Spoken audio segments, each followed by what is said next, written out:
Welcome to this explainer. I am so pumped to get into today's topic with you. You probably think modern games like PUBG, Free Fire, or the latest big console hits are this completely new modern trend, right? Well, get ready to have your perspective entirely flipped. Today, we're looking at the completely mind-blowing reality that humans have been playing games for a very, very long time. And honestly, you're going to be shocked by exactly what they played and just how intense those games actually were. So, think modern gaming is a new trend? We definitely tend to look at our digital scoreboards, our massive, pristine arenas, and perfectly balanced board games as the absolute peak of human entertainment, like it's all born out of modern luxury and tech. But that assumption completely ignores a deeply rooted, biological human need to play, to compete, and to climb the social ladder through games. Because here is the wild truth. Humans have been playing games for 50,000 years. Just let that sink in for a second. 50,000 years. Long before the very first controller was ever plugged in, way before anyone even conceived of a referee, humanity was already out there establishing the fundamental rules of competition and play. Okay, let's dive into this.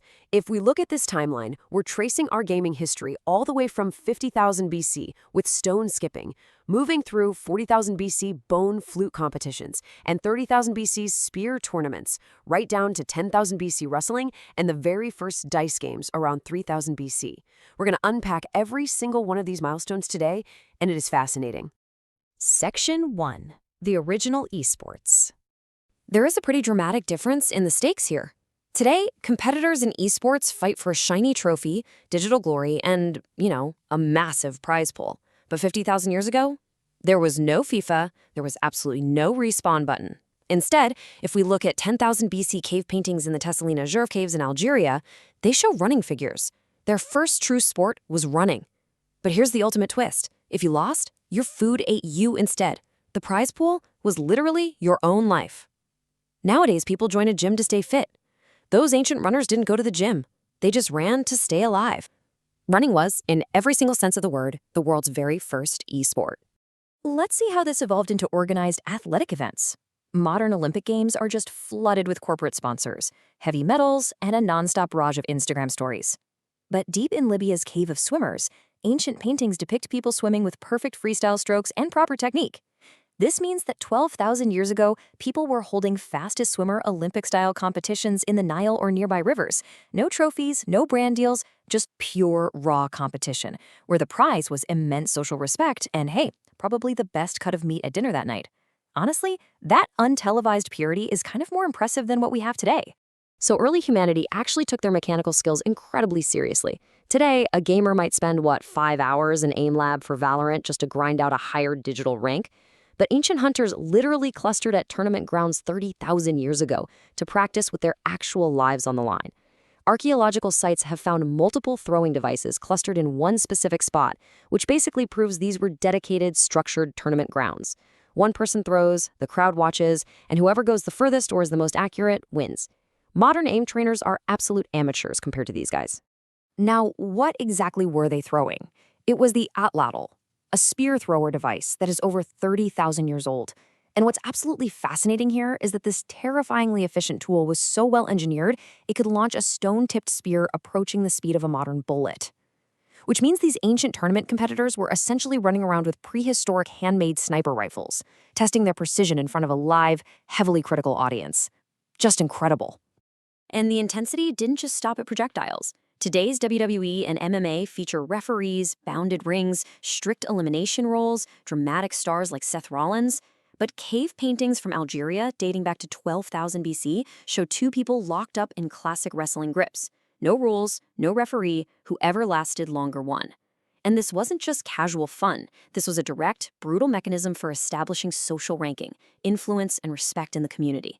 It completely proves that modern fighting dramas are really just humanity's oldest social tradition playing on a continuous loop. The crowd energy? Exactly the same back then as it is in a massive arena today. Section 2. Prehistoric casuals and gamblers. All right, so this is where casual gaming really begins. The astragalus. It's a goat's ankle bone that was used as the world's very first dice, found in Iran, dating back 5,000 years. You literally just grab a bone, sand it down a little bit, and boom, Las Vegas is open for business. The Greeks played with it, Romans played with it, caves and soldiers gambled with it. But here is the most mind-blowing fact of all. Nature actually built the first casino. These specific ankle bones naturally have 4 distinct sides. They worked perfectly as a die without needing any human design or invention at all. It's like the universe itself has always supported gambling. But hey, not everything required strict rules or betting. Let's look at the ultimate casual game, stone skipping. Scientists point to bouncing a flat rock across the water as the oldest, totally pointless activity humans still do today, dating all the way back to 50,000 BC.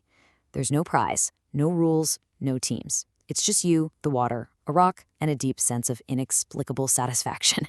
Amazingly, researchers have found carefully collected, perfectly shaped, flat stones clustered near ancient human gathering sites. So, the next time you feel guilty about being bored or quote-unquote wasting time, just remember that time wasting is deeply hardwired into the human condition.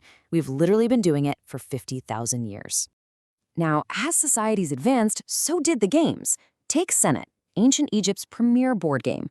It's 5,000 years old and was exclusively played by pharaohs and high-status individuals. It carried so much prestige that beautifully crafted Senet sets were actually found sealed inside King Tutankhamun's tomb.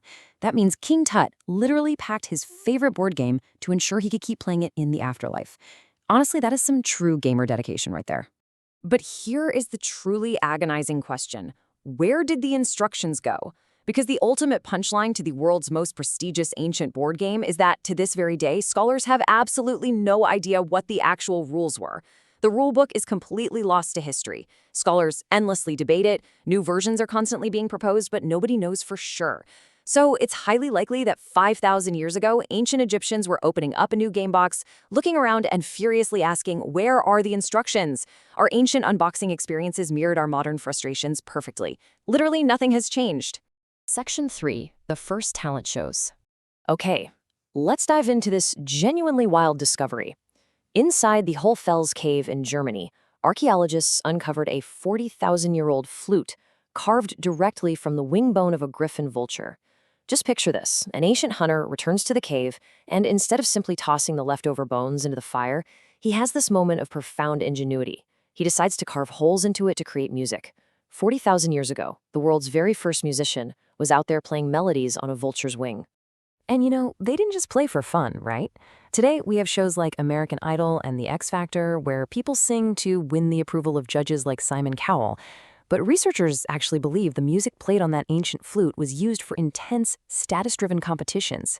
Whoever played the best achieved the highest status within their survival group. So the core concept of reality TV talent competitions, it's essentially 40,000 years old. Sure, there might not have been a prehistoric Simon Cowell back then, but you can bet your survival group was definitely harsh if you missed a note. Section 4. Humanity's oldest language. So the next time someone tries to tell you that games are just a pointless waste of time, you can proudly point to this ancestral roster. You have a great-great-great-grandmother who fought for status in a 40,000 BC music competition. You have a distant great-uncle who totally dominated a 30,000 BC spear-throwing tournament to become a local legend. And way back in 50,000 BC, you have an ancestor sitting all alone by a river, perfectly content, skipping stones just because it felt incredibly good. We are a species that is built entirely on play. It all leads back to this one crucial point. Games are humanity's oldest language. We really have to completely reframe how we view play. Games are not just some modern digital distraction. They are an integral, foundational part of human nature.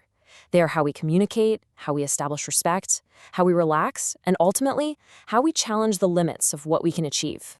And the story of human play doesn't stop here, not by a long shot.